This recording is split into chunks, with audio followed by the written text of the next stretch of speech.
नमस्कार, मैं हूं आपके साथ हिमांशु दीक्षित। टाइम्स नाउ नव भारत के मॉर्निंग बुलेटिन न्यूज उदय में आप सभी का स्वागत है। और इस बुलेटिन में हम आपको देश दुनिया की तमाम बड़ी खबरें दिखाएंगे, लेकिन सबसे पहले आप देखिए फटाफट अंदाज में देश दुनिया की बड़ी खबरें। प्रदूषण के मसले पर सुप्रीम कोर्ट से फटकार के बाद केजरीवाल सरकार ने समस्या से निपटने के लिए कई कदम उठाए हैं। इसके तहत 21 नवंबर यानी कि रविवार तक दिल्ली में सारे ट्रकों की एंट्री पर रोक लगा दी गई है। सिर्फ जरूरी सामान ढोने वाले ट्रकों को ही इससे छूट दी गई है।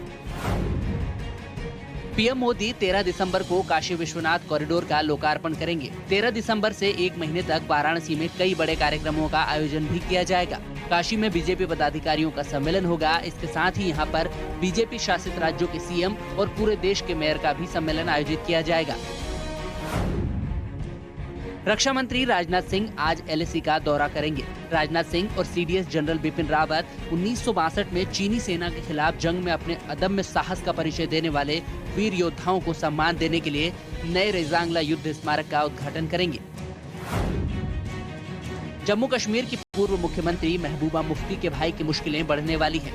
ईडी ने तसद्दुक हुसैन मुफ्ती को पूछताछ के लिए समन जारी करके 11 बजे पूछताछ के लिए बुलाया है। मनी लॉन्ड्रिंग के मामले में ये कार्रवाई की गई है। वसूली कांड में मुंबई के पूर्व पुलिस कमिश्नर परमवीर सिंह को भगोड़ा घोषित करने पर अदालत ने मुहर लगा दी है, क्योंकि गैर जमानती वारंट जारी होने के बावजूद परमवीर सिंह का कोई पता नहीं चल पाया है कि वो कहां पर हैं।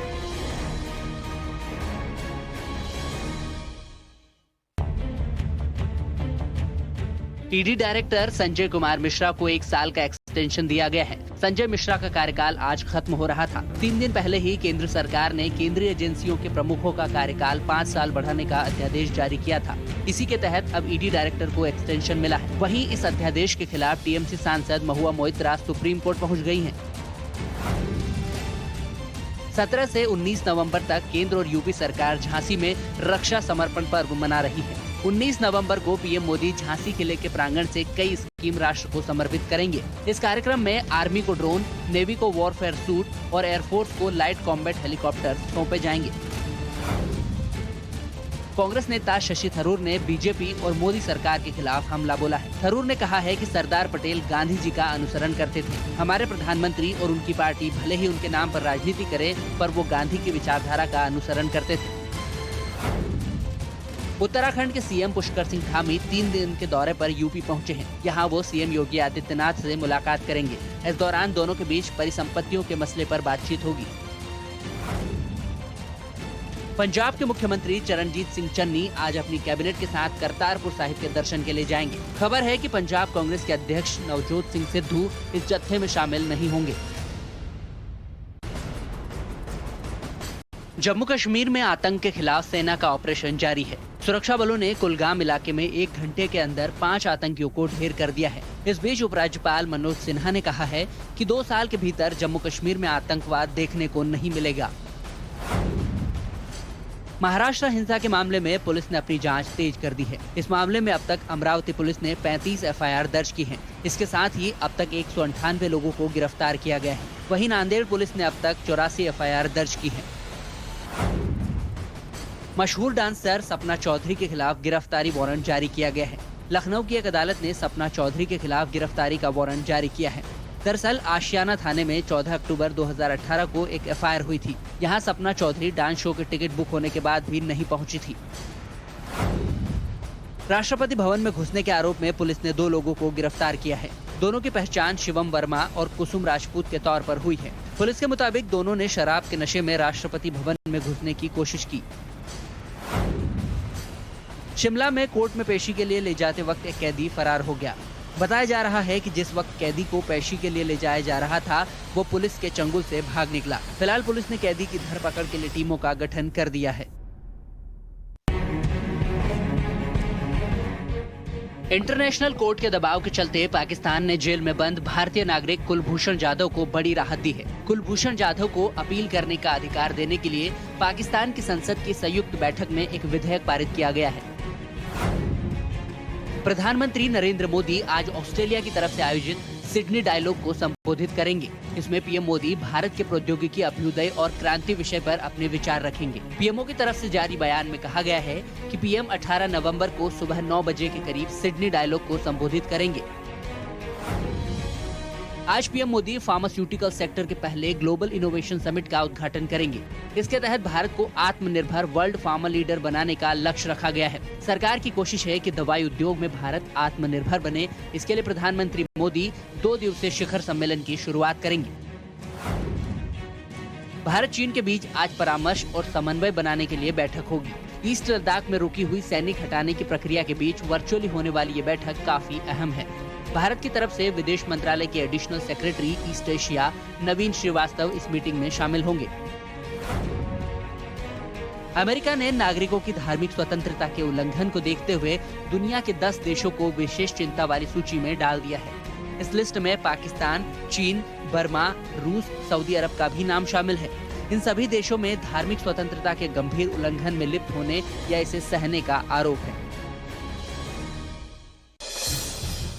प्रदूषण के मद्देनजर स्कूलों और शिक्षण संस्थाओं को बंद करने के फैसले पर यूपी प्रदूषण नियंत्रण बोर्ड ने यू टर्न ले लिया है। पहले गाजियाबाद, गौतम बुद्ध नगर, बुलंदशहर, मेरठ, बागपत, मुजफ्फरनगर समेत कई जिलों में स्कूल बंद करने का फैसला लिया था, जिसे देर रात वापस ले लिया गया है।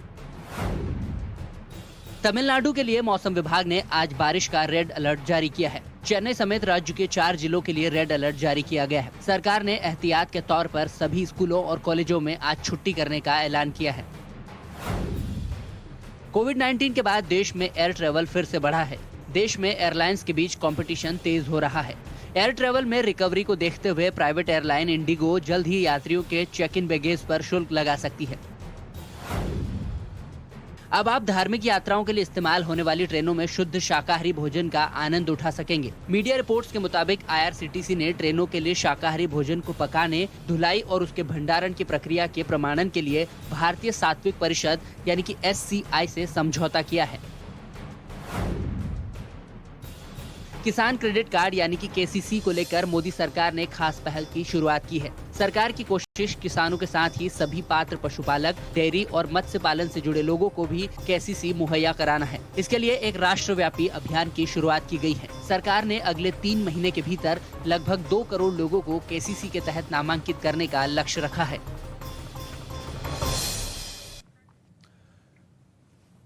तो वहीं प्रदूषण के मद्देनजर स्कूलों और शिक्षण संस्थाओं को बंद करने के फैसले पर यूपी प्रदूषण नियंत्रण बोर्ड ने यू टर्न ले लिया।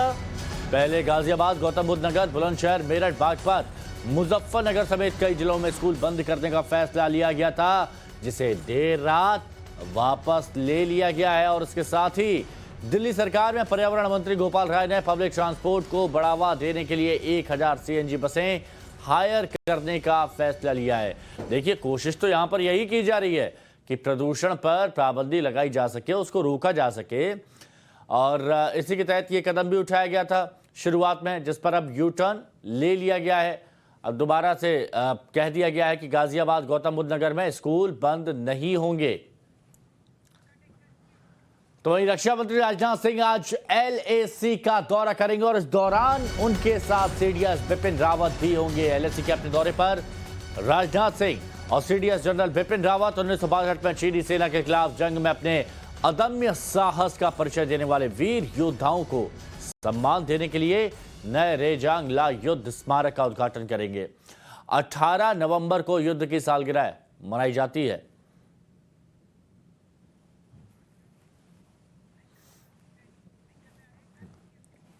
तो वहीं उत्तर प्रदेश के झांसी में महारानी लक्ष्मीबाई के जन्मोत्सव का झांसी जलसा शुरू हो गया है। रक्षा मंत्री राजनाथ सिंह ने राष्ट्र रक्षा समर्पण पर्व का शुभारंभ किया, सेना की शस्त्र प्रदर्शनी का भी उद्घाटन किया और इस मौके पर मुख्यमंत्री योगी आदित्यनाथ भी मौजूद थे। इस मौके पर रक्षा मंत्री ने कहा कि सेना में महिलाओं के लिए दरवाजे खोले जा रहे हैं। हमारी सरकार ने सेना के तीनों अंगों में महिलाओं की भागीदारी बढ़ाई है। सैनिक स्कूलों में बच्चों का को-एडमिशन भी किया जा रहा है। इसके साथ ही सैन्य सामानों और हथियारों के निर्माण के मेड इन इंडिया के अभियान का भी जिक्र किया गया। आजादी का अमृत महोत्सव के तहत कार्यक्रम का आयोजन हो रहा है। प्रधानमंत्री नरेंद्र मोदी 19 नवंबर को राष्ट्र रक्षा समर्पण पर्व में हिस्सा लेंगे। तो वहीं पंजाब के मुख्यमंत्री चरणजीत सिंह चन्नी आज करतारपुर साहिब के दर्शन के लिए जाएंगे। चन्नी के साथ उनके कैबिनेट के मंत्री भी होंगे और खबर है कि पंजाब कांग्रेस के अध्यक्ष नवजोत सिंह सिद्धू इस जत्थे में शामिल नहीं होंगे। अब इसकी वजह क्या है, ये सिर्फ आशंकाएं लगाई जा रही हैं, लेकिन नवजोत सिंह सिद्धू अभी शामिल नहीं होंगे। करतारपुर साहिब के दर्शन को चली है अब चरणजीत सिंह चन्नी की कैबिनेट। हालांकि नवजोत सिंह सिद्धू इस कैबिनेट में शामिल नहीं है। अब इसकी वजह सिद्धू बेहतर तरीके से जान सकते हैं, लेकिन हर बार विरोध किसी न किसी तरीके से सिद्धू करते आए हैं। और आइए अब देखते हैं आपके राज्यों की कुछ बड़ी खबरें। केंद्र सरकार ने गुरु पर्व से पहले सिख समुदाय के श्रद्धालुओं के लिए करतारपुर कॉरिडोर फिर से खोल दिया है, जिसके बाद से सिख धर्मावलंबियों में खुशी का माहौल है। आज पंजाब के सीएम चरणजीत सिंह चन्नी समेत पूरी कैबिनेट गुरुद्वारा करतारपुर साहिब के दर्शन के लिए जाएगी। करीब 250 श्रद्धालुओं का जत्था गुरुद्वारा साहिब के दर्शन करने वाला है। जानकारी मिल रही है कि पंजाब कांग्रेस के अध्यक्ष नवजोत सिंह सिद्धू इस जत्थे में शामिल नहीं होंगे। गुरुद्वारा करतारपुर साहिब के दर्शन के लिए जाने वाले श्रद्धालुओं के लिए नेगेटिव RT-PCR रिपोर्ट के साथ ही कोविड वैक्सीन की दोनों डोज लगी होने की शर्त जरूरी है। इसके अलावा लोगों को कोविड प्रोटोकॉल का भी सख्ती से पालन करना होगा। दरअसल नवंबर 2019 में खुला करतारपुर कॉरिडोर कोरोना महामारी के कारण मार्च 2020 से बंद था। मोदी सरकार ने मंगलवार को ही करतारपुर कॉरिडोर को खोलने की घोषणा की थी। दिल्ली में बढ़ते प्रदूषण के चलते कोर्ट की फटकार के बाद सरकार के उठाए जा रहे कदम नाकाफी साबित हो रहे हैं, लेकिन स्कूल बंद करने के बाद अब दिल्ली में रविवार तक ट्रकों की एंट्री भी बंद रहेगी। इस दौरान जरूरी सेवाओं में लगे ट्रकों को आने की परमिशन दी जाएगी। वहीं दिल्ली NCR में पब्लिक ट्रांसपोर्ट के इस्तेमाल को बढ़ाने के लिए मंत्री गोपाल राय ने कहा है कि पब्लिक ट्रांसपोर्ट को बढ़ावा देने के लिए दिल्ली सरकार 1000 CNG बसों को खरीदने की प्रक्रिया शुरू करने जा रही है। इधर यूपी प्रदूषण नियंत्रण बोर्ड ने स्कूलों को बंद करने के फैसले पर यू टर्न ले लिया है। नोएडा समेत पूरे गौतम बुद्ध नगर जिले, बुलंदशहर, गाजियाबाद, मेरठ, बागपत, मुजफ्फरनगर और शामली में स्कूल बंद करने का आदेश वापस ले लिया गया है। लेकिन फिलहाल दिल्ली NCR में एयर क्वालिटी इंडेक्स बहुत ही खराब स्थिति में है, जिससे लोगों का सांस लेना मुश्किल होता जा रहा है। जम्मू कश्मीर में ऑपरेशन ऑल आउट चला रहे सुरक्षा बलों को कल बड़ी कामयाबी मिली है। सेना ने 5 आतंकियों को ढेर करने के साथ ही 2 दहशतगर्दों को गिरफ्तार कर लिया है। कुलगाम में सुरक्षा बलों ने 2 मुठभेड़ों में 5 आतंकियों को मार गिराया है। कश्मीर के IG विजय कुमार ने बताया कि सुरक्षा बलों ने पोम्बई और गोपालपुरा गांव में मुठभेड़ में इन आतंकियों को ढेर किया है। पुलवामा में पुलिस और सुरक्षा बलों ने लश्कर तैयबा के 2 आतंकियों को गिरफ्तार किया है। वहीं उपराज्यपाल मनोज सिन्हा ने दावा किया है कि जम्मू कश्मीर में 2 साल बाद आतंकवाद देखने को नहीं मिलेगा। उन्होंने कहा है कि जम्मू कश्मीर में कानून व्यवस्था को लेकर निश्चित रूप से लोगों को चिंता रहती है। हम आपको भरोसा देना चाहते हैं कि 2 साल बाद जम्मू कश्मीर में आपको आतंकवाद देखने को नहीं मिलेगा। इस दिशा में भारत सरकार लगातार काम कर रही है।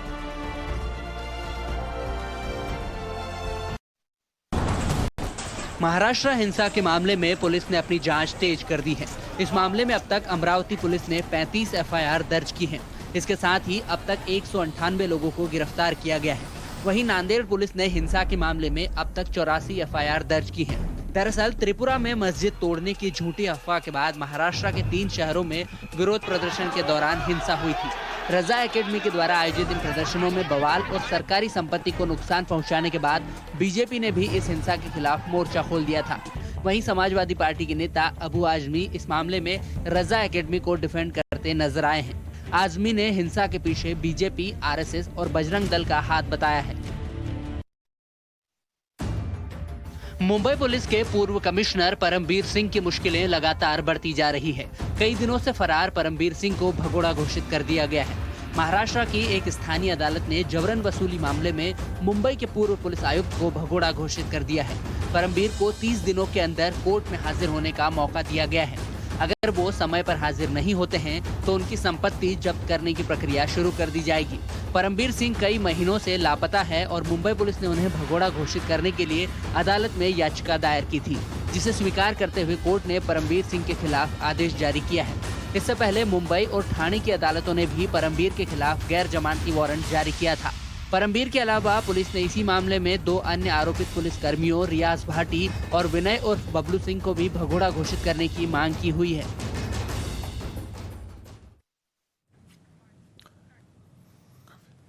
राजस्थान की सीमा से 5 राज्यों की सीमा मिलती है, मध्य प्रदेश, गुजरात, हरियाणा, पंजाब और उत्तर प्रदेश। अब यहां पर पेट्रोल और डीजल की कीमतें राजस्थान से कम हैं, लिहाजा ईंधन भरवाने के लिए यहां की गाड़ियां फर्राटे से इन राज्यों से जाती हैं और आए दिन जल्दबाजी में हादसे होते हैं।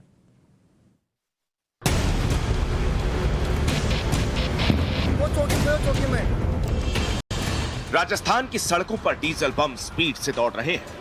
सड़कों पर दौड़ते ये डीजल बम बड़े बड़े ट्रक हैं, ट्रेलर हैं। नियमों के मुताबिक कोई भी ट्रक हो, ट्रेलर हो, बस हो या कोई भी वाहन, डीजल या पेट्रोल का टैंक एक ही होता है। लेकिन राजस्थान में ये नियम बेमतलब हो चुका है। कुछ हजार रुपयों के लालच में ट्रक मालिक एक एक्स्ट्रा डीजल टैंक अपने वाहनों में लगा रहे हैं। वो जानते हैं ये खतरनाक है, मोटर व्हीकल एक्ट के नियमों के विरुद्ध है।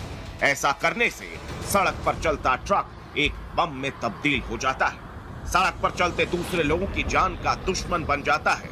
लेकिन फिर भी पैसों की लालच में ट्रक मालिक ऐसा कर रहे हैं, जिसकी एक ही वजह है, राजस्थान में डीजल की कीमत हरियाणा से 5 रुपए प्रति लीटर ज्यादा है।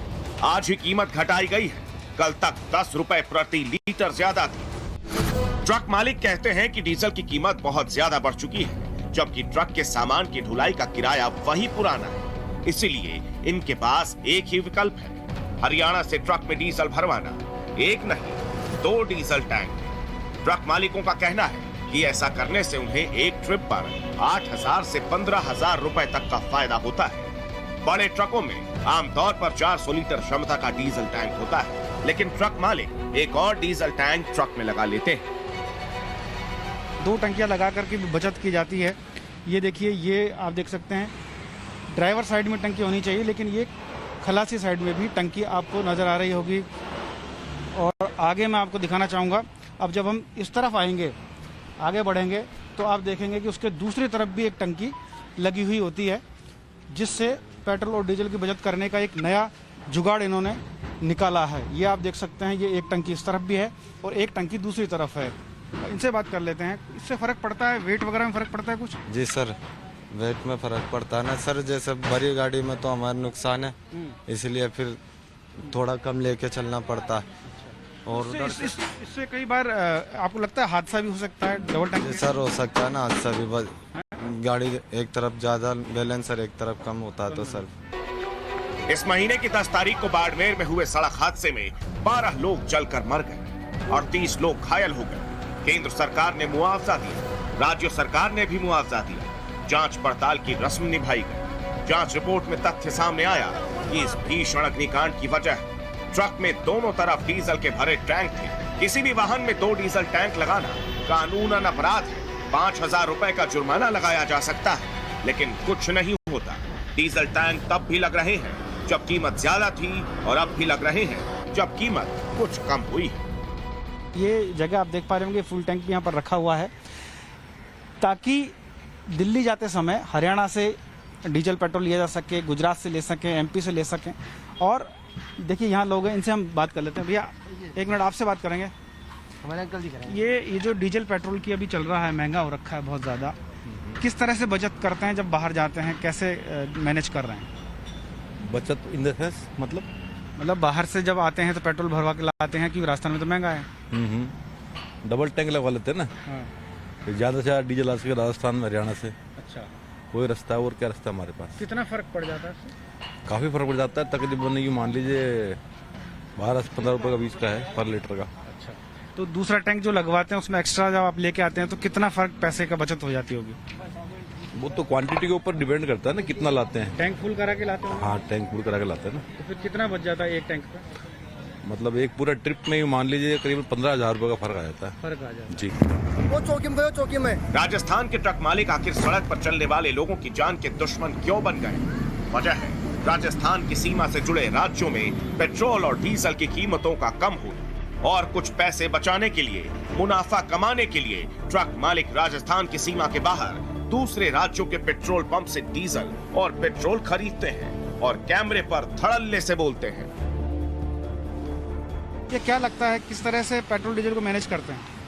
सर वहाँ से थोड़ा सस्ता पड़ता है, इसलिए वहाँ से बॉर्डर से ले लेते हैं। इधर महंगा पड़ता है, इसलिए हम नहीं लेते, वहीं से भराते हैं। वहीं से बनाते हैं। जी कितना फर्क पड़ जाता है एक टंकी पे? सर 400 लीटर की 420 कुछ लीटर की टंकी आती है यहाँ पर, तो उसे भरा के वहाँ चली जाती है गाड़ी, फिर वहाँ से भरा के फिर वापस इधर आती है। अच्छा, तो डीजल की पेट्रोल की कीमतें बढ़ी हुई हैं, इसलिए बचत करने का भी कोई तरीका नहीं है क्या? एक और कोई एक्स्ट्रा भरवा के रख लो। हाँ सर, वो 2 टंकी लगा लेता है ना सर, एक साइड से मैं दोनों तरफ टंकी कर लेता है। पिछले 2 महीने में राजस्थान में ट्रकों में आग लगने के 20 से ज्यादा हादसे हुए हैं, जिनमें करीब 30 लोगों की मौत हो चुकी है। इसका सबसे बड़ा उदाहरण है बाड़मेर में 10 नवंबर को 12 लोग जिंदा जल गए। ट्रक ड्राइवर नया टैंक फिट कराने की बात कबूल करते हैं, ये भी मानते हैं कि इससे हादसे होते हैं, लेकिन वो तब भी टैंक लगवाते हैं। 300-400 लीटर तक के टैंकों की क्षमता बढ़ाकर 700 से 2000 लीटर तक कर दी जाती है, यानी ट्रक को डीजल पंप बना दिया जाता है और जो हल्की सी टक्कर में पंप की तरफ फट जाते हैं। वो चौकी में ट्रकों में जो नए टैंक लगाए जाते हैं वो हल्के लोहे की चादर से बनाए जाते हैं। छोटे ट्रक का डीजल टैंक 260 लीटर का होता है, जो ड्राइवर साइड में लगा होता है। ट्रक के दूसरी तरफ भी बड़े बड़े डीजल टैंक लगाए जा रहे हैं, जिससे 2 तरह के खतरे। पहला, ट्रक का संतुलन खो सकता है और बड़ा हादसा हो सकता है, और दूसरा, छोटी सी टक्कर से कमजोर डीजल टैंक का फटना और उसमें आग लगना। लेकिन सड़क पर दौड़ते इन यमदूतों से हर कोई बेपरवाह। इससे हादसे का भी डर रहता होगा कि दोनों तरफ डीजल है, कोई हादसा हो जाए तो गाड़ी बर्न भी हो सकती है। नहीं, ऐसा तो कोई वो नहीं है। ये तो कई हादसे हुए हैं अभी डबल टैंक वाले वो ट्रक में। ऐसा है कि जैसे मान लो कोई टंकी लीक हो, ड्राइवर उसको देखता नहीं, गौर नहीं करता, डीजल लीक हो रहा हो, गिर रहा हो, उसको संभालता नहीं है। दूसरी टंकी जो होती है वो तो सर्टिफाइड नहीं होती ना गवर्नमेंट से, क्योंकि एक ही टंकी सर्टिफाइड होती है। सर्टिफाइड कराना पड़ता है ना। ये जो अपन सेट लोग है पूरा वो उसका सर्टिफिकेट, पूरी पैकिंग वुकिंग ला, कुछ ऐसे मतलब नहीं लापरवाही। सरकार की तरफ से रजिस्टर्ड नहीं होती ना वो। सरकार की तरफ तो रजिस्टर्ड नहीं होती वो टंकी। कीमतें भी सरकार ने बढ़ा रखी हैं। कीमतें भी सरकार ने बढ़ा रखी है। ये देश का और देश के लोगों का दुर्भाग्य है। कभी केंद्र सरकार ने डीजल पेट्रोल की कीमतें बढ़ा दी, तो कभी राज्य की सरकारों ने, व्यवसाय करने वालों ने सिर्फ पैसों की कीमत देखी, जिंदगी की कीमत का ख्याल नहीं किया। जिंदगी को 5 रुपए प्रति लीटर के लिए खर्च कर दिया। भंवर पुष्पेंद्र, टाइम्स नाउ नव भारत, जयपुर। वो चौकी में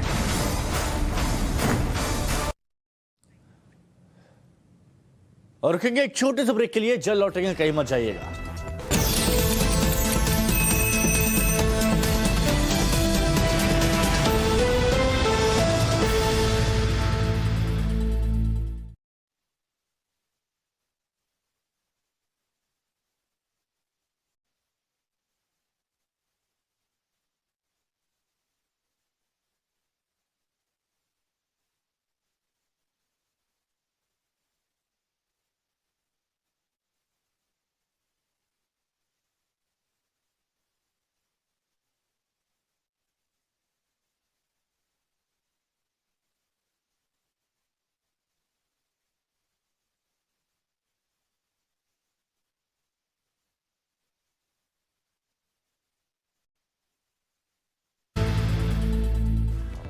प्रधानमंत्री मोदी ने उत्तर प्रदेश की जनता को पूर्वांचल एक्सप्रेसवे की बड़ी सौगात दी है। अब आप महज 10 घंटे में अपनी गाड़ी से दिल्ली से गाजीपुर पहुंच जाएंगे।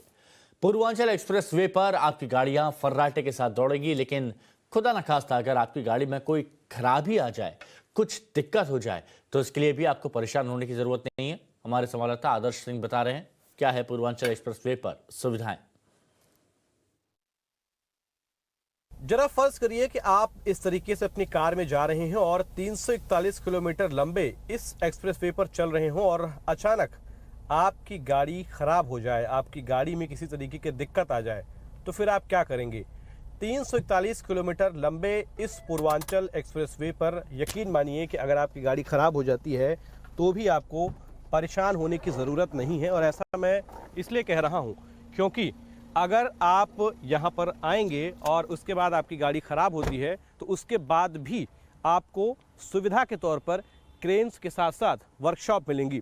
फ़र्ज़ करिए कि आपकी गाड़ी यहाँ पर ख़राब हो जाए और उसके बाद यहाँ पर आपको ज़रूरत पड़े मैकेनिक की, तो फिर आप क्या करेंगे? क्योंकि 341 किलोमीटर लंबा ये एक्सप्रेसवे है और निश्चित तौर पर अगर यहाँ पर आपकी गाड़ी ख़राब होती है तो आसपास कोई छोटी मोटी दुकान नहीं मिलेगी, क्योंकि ये एक्सप्रेसवे ज़मीन से काफ़ी ऊंचाई पर बनाया गया है। ऐसे में सरकार ने व्यवस्था की है कि अगर आपकी गाड़ी ख़राब होती है तो उसके लिए टो अवे क्रेन, यानी 8 ऐसे क्रेन होंगे जो आपकी गाड़ी को उस जगह से लेकर वर्कशॉप तक लेकर जाएंगे, और वर्कशॉप भी उन सभी पेट्रोल पंपों पर होंगी जो इस पूरे एक्सप्रेसवे पर बनाए जा रहे हैं। उन सभी पेट्रोल पंप्स के पीछे वर्कशॉप बनाई जा रही हैं, जहां पर अगर आपकी गाड़ी ख़राब होती है तो ऐसी जगहों पर आपकी गाड़ी को ठीक करने के लिए ना सिर्फ बेहतरीन मैकेनिक होंगे, बल्कि आपकी गाड़ी को एक जगह से दूसरी जगह तक ले जाने के लिए भी पर्याप्त सुविधा दी गई है। तो 341 किलोमीटर लंबा पूर्वांचल एक्सप्रेसवे पर आप गाड़ी से जा रहे हैं और आपकी गाड़ी में अगर पेट्रोल या डीजल खत्म हो जाए तो फिर आप क्या करेंगे? एक्सप्रेसवे पर कहां कहां गाड़ी में फ्यूल लेने की सुविधा है, ये भी हमारे सहयोगी आदर्श सिंह बता रहे हैं बखूबी। पूर्वांचल एक्सप्रेसवे को विकास का पथ माना जा रहा है। कहा जा रहा है कि ये पूर्वांचल के विकास की राह को खोल देगा। निश्चित तौर पर इस पर चलने के लिए आपको ना सिर्फ ईंधन की जरूरत पड़ेगी, बल्कि आधुनिक दौर में आधुनिक तकनीक के साथ साथ नए ईंधन की प्रणालियों की भी जरूरत पड़ेगी। इसीलिए सरकार ने फैसला किया है कि ना सिर्फ इस पूर्वांचल एक्सप्रेसवे पर 8 पेट्रोल पंप होंगे जिस पे ना सिर्फ डीजल और पेट्रोल मिलेंगे, उसके साथ साथ सीएनजी पंप और भविष्य को देखते हुए इलेक्ट्रिक चार्जिंग स्टेशंस भी बनाने की व्यवस्था की गई है। यानी आप 341 किलोमीटर लंबे इस सफर पर जब आप निकले तो आपका वाहन चाहे पेट्रोल से चलता हो या फिर डीजल से, सीएनजी से चलता हो या फिर इलेक्ट्रिक वाहन हो, किसी भी तरीके से आपको रुकने की जरूरत नहीं है। इसका पूरा इंतजाम सरकार ने इस एक्सप्रेसवे पर किया हुआ है। देखिए, पूर्वांचल एक्सप्रेसवे पर सुविधा के साथ साथ कई ट्रैफिक के नियम कानून भी बनाए गए हैं और अगर आप इन नियमों का उल्लंघन करते हैं तो आपको जुर्माना भरना पड़ेगा। क्या है नियम, बता रहे हैं हमारे सहयोगी आदर्श सिंह। गाड़ी खराब चलाते हैं तो यकीन मानिए इसके लिए भी सरकार ने व्यवस्था की हुई है। यानी अगर आपकी लेन ड्राइविंग खराब है, यानी अगर आप गाड़ी अपने लेन से हटकर किसी और लेन में लेकर जाते हैं और बिना इंडिकेटर दिए लेन बदलते हैं, तो उसके लिए भी सरकार ने व्यवस्था की हुई है। यहाँ पर एक बेहद ही ऑटोमेटिक और बेहद ही शानदार ट्रांसपोर्ट का सिस्टम लगने वाला है, जो ये बताएगा कि कोई भी गाड़ी अपने लेन से हटकर दूसरे लेन में किस तरीके से जा रही है और उसका तरीका अगर गलत है तो उसका भी चालान होगा। जिस तरीके से अभी आपने मुझे गाड़ी चलाते हुए देखा है, यकीन मानिए अगर आप पूर्वांचल एक्सप्रेसवे पर इस तरीके से गाड़ी चलाएंगे तो आपके ऊपर कानूनी कार्रवाई भी होगी और आपका चालान भी होगा। इसको लेकर सरकार ने एक तय किया है कि यहाँ पर एक ऐसा सिस्टम लगेगा, ऑटोमेटेड सिस्टम लगेगा, जो आपकी हर एक गतिविधि को ट्रैक करेगा। उसके लिए बाकायदा बेहतरीन क्वालिटी के शानदार और आधुनिक कैमरे लगाए जाएंगे और उसकी मॉनिटरिंग जो है वो एक सेंट्रलाइज मॉनिटरिंग होगी, जिसमें ये देखा जाएगा कि जो भी गाड़ियाँ चल रही हैं वो अपने सही लेन में और सही तरीके से चल रही हैं और बिना यातायात के नियमों का उल्लंघन किए हुए चल रही हैं। इस एक्सप्रेसवे पर चलने के दौरान अगर आपको कोई मेडिकल की सुविधा की ज़रूरत है या फिर कोई अकस्मात दुर्घटना हो जाती है तो उसके लिए भी सरकार ने व्यवस्था की हुई है। यूपीडा की तरफ से 16 आधुनिक एम्बुलेंसेस जो हैं वो हर जगह पर आपको मौजूद रहेंगी। इस वक्त हम टोल प्लाजा पर खड़े हैं और टोल प्लाजा पर भी एक एम्बुलेंस आपको मौजूद मिलेगी। इसके साथ साथ मैं अगर आपको दिखाऊं तो टोल प्लाजा पर भी मेडिकल पीओएस एंड ट्रैफिक का जो बूथ है वो बनाया गया है। इसके साथ में अगर आपको इस एम्बुलेंस की खासियत बताऊं, यकीन मानिए कि अगर आपको मेडिकल में बेसिक जो फैसिलिटीज़ होती हैं उसकी ज़रूरत होगी अगर आप, तो वहाँ पर उसके लिए आपको ये एम्बुलेंस पर्याप्त होगी। यहाँ पर अगर आप अंदर देखें तो एक मेडिकल असिस्टेंट जो है वो बैठे मिलेंगे। इसके साथ साथ अगर आपको किसी भी सेवा की ज़रूरत है जो शुरुआती इलाज के लिए ज़रूरी होती है तो वो सभी चीज़ें यहाँ पर मिलेंगी। और अगर आप यहाँ पर देखें तो ना सिर्फ यहाँ पर जो व्हील चेयर है वो लगाई गई है, इसके साथ साथ ये डिटैचेबल बेड है वो भी यहाँ पर रखा गया है और इसके साथ में चाहे ऑक्सीजन मशीन की बात करें, ऑक्सीमीटर की बात करें, या फिर दूसरे जो लाइफ सेविंग इक्विपमेंट्स होते हैं उनकी बात करें, वो सभी चीज़ें यहाँ पर मौजूद हैं। ये बताइए कि क्या क्या सुविधाएं यहाँ पर मिलती हैं? यहाँ पे सर पेशेंट को इमरजेंसी सेवा के लिए सब चीज़ें सुविधा उपलब्ध रहती है, जैसे कि ऑक्सीजन हो गया, उनको पल्स ऑक्सीमीटर हो गया, टेम्परेचर नापने के लिए, बीपी नापने के लिए, फर्स्ट एड किट वगैरह सारी चीज़ें रहती हैं। फर्स्ट एड की ट्रीटमेंट की सारी सुविधा यहाँ पे रहती है। अच्छा। कि सीन से लेके हॉस्पिटल पहुँचाने तक अच्छा। उनकी मैं जितनी सेवा कर सकूँ, मदद कर, ट्रीटमेंट कर सकूँ, प्राथमिक उपचार कर सकूँ, उतना जो होता है हम लोग करते हैं, उपचार करते हैं। ये बताइए कि जैसे आपको कोई कॉल आई कि किसी जगह पर एक्सीडेंट हुआ है या किसी को मेडिकल इमरजेंसी की जरूरत है, लंबा हाईवे होता है, तो उस दौरान फिर आप क्या करते हैं? सबसे नजदीकी हाईवे पर मतलब हॉस्पिटल पर लेकर जाते हैं या कहीं और लेकर जाते हैं? क्या करते हैं? जो जैसे हाईवे पे या कहीं भी एक्सीडेंट हुआ, हाँ, हम वहाँ से, हमारे पास कॉल आया कि वहाँ पे एक्सीडेंट हुआ, आप वहाँ पे जाइए, हम लोग तुरंत रेडी होके, तैयार होके, तुरंत तैयार ही रहते हैं, बस निकलना रहता है हम लोग को। निकल के सीन पे पहुँचे, पेशेंट को उपचार देते हुए जो नज़दीकी हॉस्पिटल होता है, हाँ, CSC, PSC जैसे, या बड़े हॉस्पिटल जो भी बड़े हॉस्पिटल, पहले वहाँ पे हम लोग शिफ्ट कराते हैं। अच्छा। अगर उन हॉस्पिटल में वो फैसिलिटी या सुविधा नहीं होती है तो फिर वो ट्रांसफर आगे करते हैं, फिर आप आगे लेकर जाते हैं उनको? करते हैं तो दूसरी एम्बुलेंस लेके जाती है। हमारा यही काम होता है कि यहाँ से सीन से ले जाके हॉस्पिटल तक पहुँचाने तक उनको सुरक्षित। अच्छा, तो आप ये देख सकते हैं, ये आधुनिक एम्बुलेंसेज हैं और इससे 16 एम्बुलेंसेज जो हैं वो पूरे हाईवे पर लगाई गई हैं। यानी कहीं भी आपको अगर मेडिकल असिस्टेंट की ज़रूरत होती है या फिर कोई दुर्घटना होती है तो ऐसी स्थिति में एक कॉल करने के बाद आपके पास चंद मिनटों की दूरी में ये एम्बुलेंसेस आपको पूरी सहायता देने के लिए इस पूर्वांचल एक्सप्रेसवे पर पहुंच जाएंगी। पूर्वांचल एक्सप्रेसवे पर यूपीडा की तरफ से 8 पिकेट पॉइंट यानी पैकेज बनाए गए हैं और उन सभी 8 पिकेट पॉइंट्स पर 2-2 गश्ती दल की यूपीडा की जो गाड़ियां हैं वो लगी रहेंगी। ऐसी 16 इनोवा कारें हैं जो पूरे जो एक्सप्रेसवे है उसको ना सिर्फ गश्ती करेंगी बल्कि इसके साथ ये भी देखेंगे कि क्या क्या चीज़ें इस पूरे एक्सप्रेसवे पर हो रही हैं। हमारे साथ त्रिपाठी जी हैं, उत्तम कुमार त्रिपाठी। सर ये बताइए कि क्या क्या चीज़ें आप लोग करते हैं गश्ती दल में, क्या काम होता है? हम मतलब इस रोड पे और कोई मतलब जो जा रहा बंदा, उसका कोई एक्सीडेंट आया, कोई उसको गाड़ी में प्रॉब्लम होता है, उसका सॉल्व करते हैं। हाँ। मतलब उसको पूरा प्रोटेक्शन हमारा काम है इस रोड का। अच्छा, मतलब कोई भी व्यक्ति, मान लीजिए किसी की गाड़ी खराब हो गई, उसको भी हम हेल्प करेंगे। उसको आप हेल्प करते हैं? गाड़ी बुलाएंगे या जो भी जितना हमारे से हो सकेगा उसका पक्का हम हेल्प करेंगे। अच्छा जी। तो आप लोगों का किलोमीटर का दायरा कितना होता है? मतलब हमारा 40 किलोमीटर का एक पैकेज है। अच्छा। तो एक पैकेज में 2 गाड़ी है, मतलब एक गाड़ी का 20-20 किलोमीटर का मतलब वो डिस्ट्रीब्यूट किया हुआ है। अच्छा, एक गाड़ियाँ 20-20 किलोमीटर चलेंगी? जी। अच्छा, तो ये मतलब ऐसी 16 गाड़ियाँ हैं जो 20-20 किलोमीटर के पूरे दायरे को कवर कर देंगी और आगे चलती रहेंगी। तो ये आप देख सकते हैं कि तस्वीरें यहाँ पर, और ये सभी लोग जो हैं गश्ती दल की गाड़ियाँ हैं यूपीडा की तरफ से दी गई हैं और इस पे साफ तौर पर पूरा काम जो इनका ये है कि अगर किसी भी व्यक्ति को कोई दिक्कत होती है या किसी भी तरीके की कोई सुरक्षा की ज़रूरत होती है या फिर अगर किसी व्यक्ति की कोई गाड़ी ख़राब होती है तो उन सभी चीज़ों के लिए ऐसे गश्ती दल बनाए गए हैं। जो 16 गाड़ियां ऐसी हैं जो पूरे 341 किलोमीटर लंबे इस एक्सप्रेसवे पर न सिर्फ चलेंगी बल्कि किसी भी तरीके की मदद की ज़रूरत होगी तो उसको भी लोगों को मुहैया करवाएंगी। पूर्वांचल एक्सप्रेसवे पर न सिर्फ यूपीडा की गाड़ियां होंगी बल्कि यूपी पुलिस की डायल 112 की गाड़ियां भी यहां पर मौजूद रहेंगी। यानी किसी भी इमरजेंसी सिचुएशन में न सिर्फ यूपीडा की गाड़ियां आपकी मदद के लिए पहुंचेंगी बल्कि अगर पुलिस से संबंधित किसी भी प्रकार की मदद की ज़रूरत होती है तो ये गश्ती गाड़ियां जो हैं QRT यानी क्विक रिस्पांस टीम की जो गाड़ियां होती हैं ये भी आपके पास पहुंचेंगी। इतना ही नहीं, इसके साथ साथ पूर्वांचल एक्सप्रेसवे पर कई जगहों पर पुलिस चौकियां स्थापित करने की बात कही जा रही है। इसके साथ साथ ये भी बताया गया है कि उन्हीं पुलिस चौकियों के पीछे हर पुलिस चौकी पर हेलीपैड बनाया जाएगा। यानी किसी भी तरह की इमरजेंसी सिचुएशन में अगर किसी व्यक्ति को एयरलिफ्ट करना हो या फिर हवाई से यातायात से संबंधित किसी और तरीके की ज़रूरत उसको पूरी करना हो तो उसके लिए भी सरकार ने पूरा ख्याल रखा है और हर पुलिस चौकी पर सुविधा दी है कि उसके ठीक पीछे एक हेलीपैड भी बनाया जाएगा।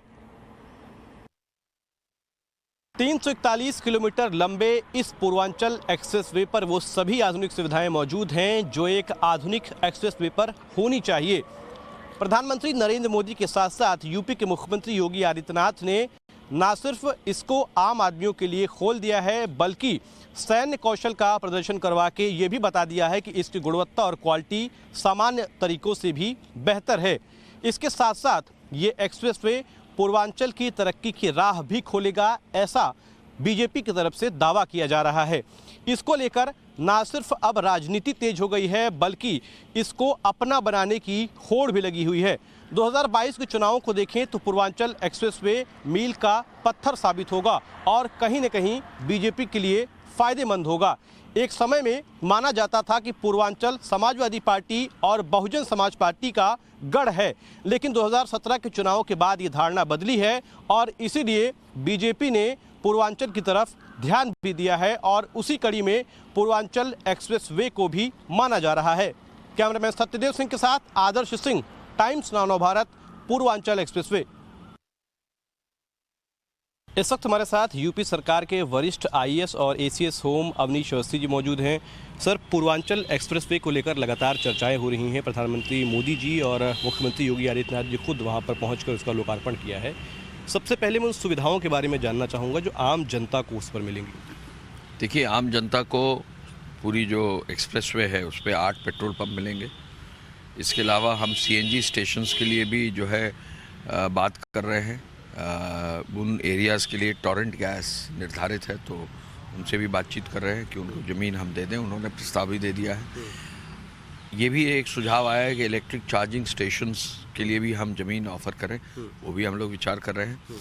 इसके साथ साथ एक हमारा जो है हमने ऑर्डर दे दिया है, बहुत जल्दी ही ऑटोमेटिक ट्रांसपोर्ट मैनेजमेंट सिस्टम जो है वहाँ इम्प्लीमेंट होगा, जिससे एक एक चप्पे चप्पे पर every inch of the road will be covered by video cameras, और उससे जो है कहीं भी कोई एक्सीडेंट होता है तो तुरंत सूचना मिलेगी और तुरंत कार्रवाई होगी।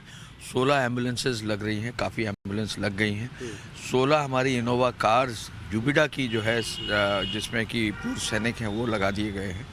और साथ ही साथ आपने अगर कल गए होंगे तो यूपी 112 पुलिस की ओर से जो है यूपी 112 की गाड़ियां भी स्थापित कर दी गई हैं और आगे आने वाले समय में पुलिस चौकियां स्थापित और की जाएंगी। इसमें माननीय मुख्यमंत्री जी ने ये तक कहा है कि ये जो पुलिस चौकियां स्थापित होंगी इनके साथ साथ एक हेलीपैड भी बना दिया जाए, तो बहुत ही मॉडर्न सिस्टम होगा और कहीं भी किसी को अगर इवैक्यूएट करना हुआ इस तरह का जो है आगे आने वाले समय में, तो उस तरह की चीज़ों को भी व्यवस्था किया जाएगा। टॉयलेट ब्लॉक्स हमारे कुछ बन गए हैं, काफ़ी और बन रहे हैं और वे साइड एमिनिटीज़ भी बन रही हैं, वो भी जल्दी बनकर तैयार हो जाएंगी। तो हर तरह की सुविधा इस सड़क पर होगी और आगे आने वाले समय में हम लोग की कोशिश होगी कि इसको जो है डिजिटली पूरा मॉनिटर करते हुए इस पूरे एक्सप्रेसवे पर हर सुविधा को मॉनिटर भी किया जाएगा और समस्या अगर कोई होगी तो उसका समाधान भी होगा। आपने सर कहा कि इसमें इलेक्ट्रिक चार्जिंग स्टेशंस भी लगाने की बात हो रही है। अगर ऐसा होता है तो मेरे ख्याल से देश का पहला ऐसा एक्सप्रेसवे होगा जिस पर इलेक्ट्रिक चार्जिंग स्टेशन की सुविधा होगी। और इसको लेकर इसके साथ साथ और क्या कुछ चीज़ें हैं, जैसे मान लीजिए किसी व्यक्ति को इमरजेंसी में कोई ज़रूरत पड़ती है, किसी की गाड़ी ख़राब हो जाती है, तो क्या उन सब चीज़ों के लिए भी कोई उपाय किएगा? जो हमारे पेट्रोल पंप्स हैं उनके पीछे जो है वर्कशॉप्स भी निर्धारित हैं। जैसे आगरा एक्सप्रेसवे पे हमने कर रखा है, हम लोग ने ऐसे वर्कशॉप लोगों को भी जगह दी है, तो उनके नंबर पर आप फ़ोन करेंगे तो आपको रिकवरी व्हीकल्स भी जो है आ जाएंगी। वैसे हमारे जो कॉन्ट्रैक्टर्स हैं उनके कॉन्ट्रैक्ट में है कि वो जो है रिकवरी की क्रेन्स, एक क्रेन अपने हर पैकेज में, यानी 8 क्रेन्स हमारी उपलब्ध रहेंगी। तो कहीं भी कोई एक्सीडेंट होता है तो वो टेकअप करना है।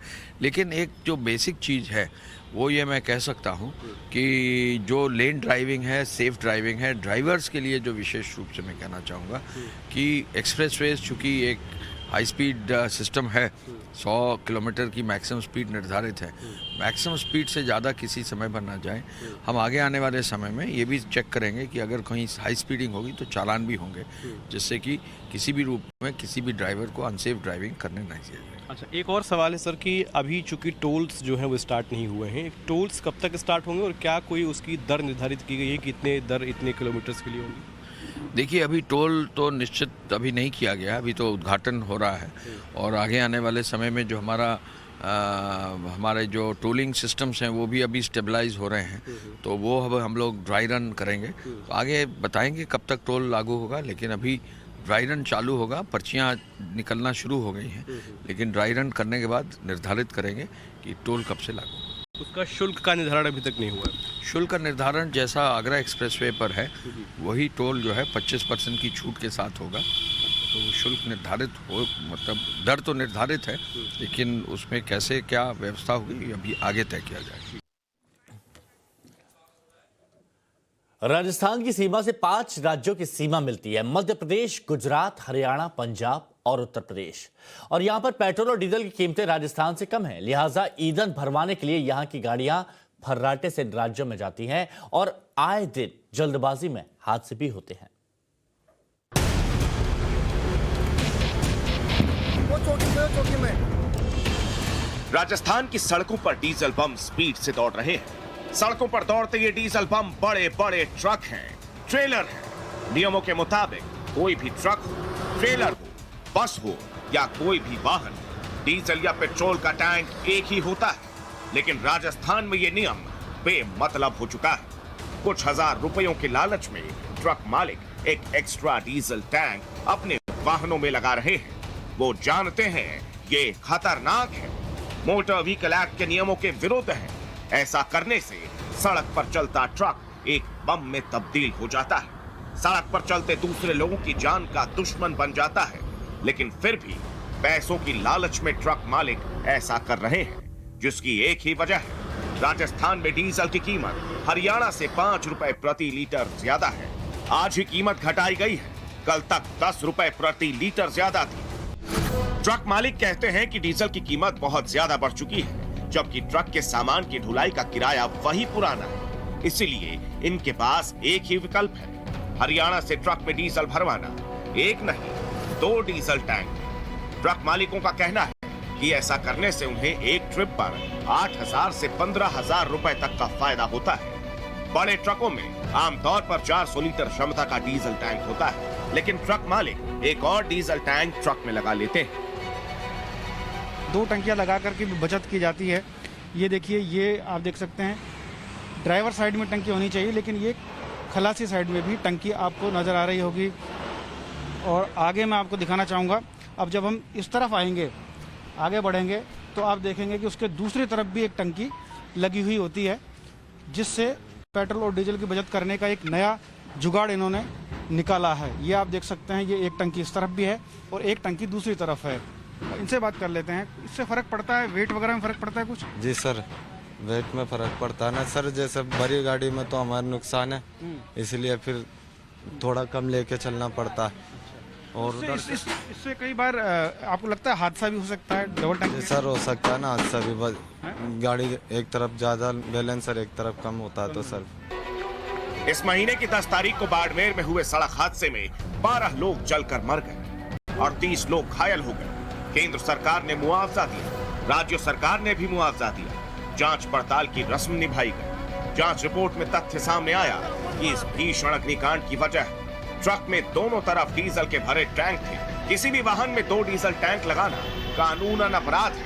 5,000 रुपए का जुर्माना लगाया जा सकता है, लेकिन कुछ नहीं होता।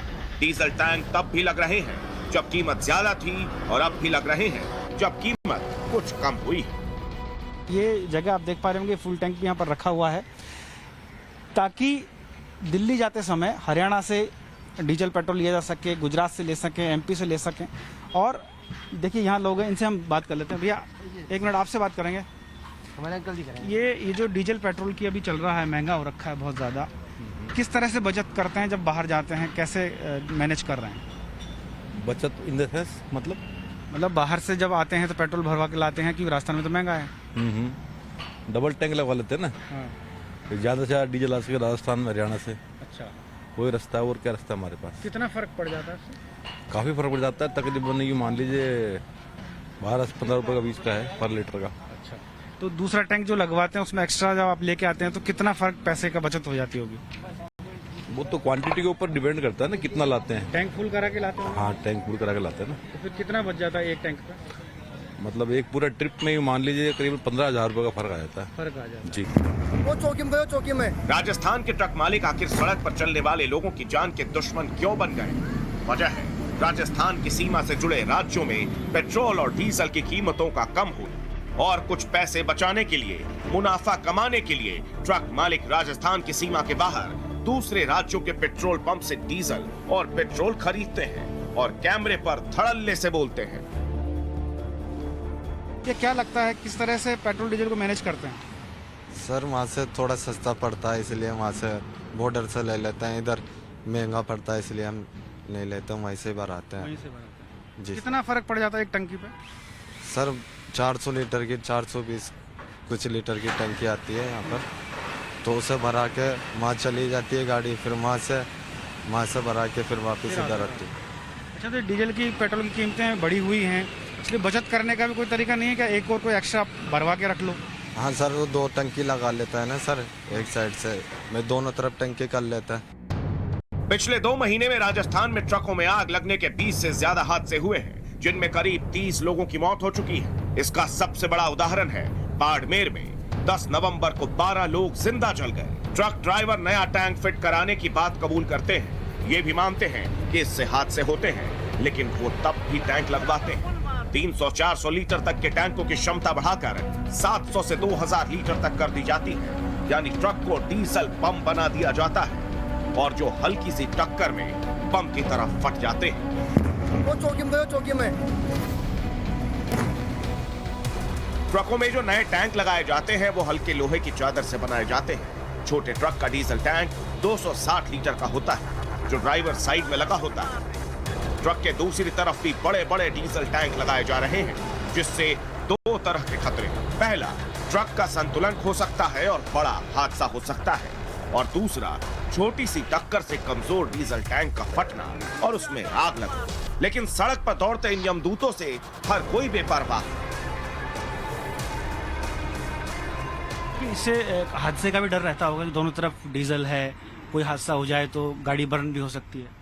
नहीं, ऐसा तो कोई वो नहीं है। ये तो कई हादसे हुए हैं अभी डबल टैंक वाले वो ट्रक में। ऐसा है कि जैसे मान लो कोई टंकी लीक हो, ड्राइवर उसको देखता नहीं, गौर नहीं करता, डीजल लीक हो रहा हो, गिर रहा हो, उसको संभालता नहीं है। दूसरी टंकी जो होती है वो तो सर्टिफाइड नहीं होती ना गवर्नमेंट से, क्योंकि एक ही टंकी सर्टिफाइड होती है। सर्टिफाइड कराना पड़ता है ना। ये जो अपन सेट लोग हैं पूरा वो उसका सर्टिफिकेट, पूरी पैकिंग वुकिंग ला, कुछ ऐसे मतलब नहीं लापरवाही। सरकार की तरफ से रजिस्टर्ड नहीं होती ना वो।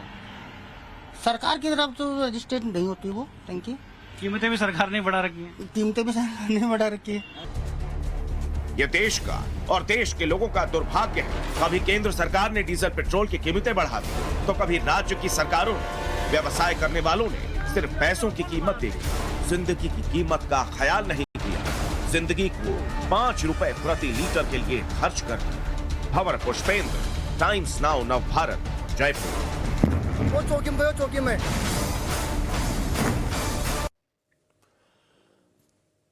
वक्त एक और छोटे से ब्रेक का, चल लौटेंगे।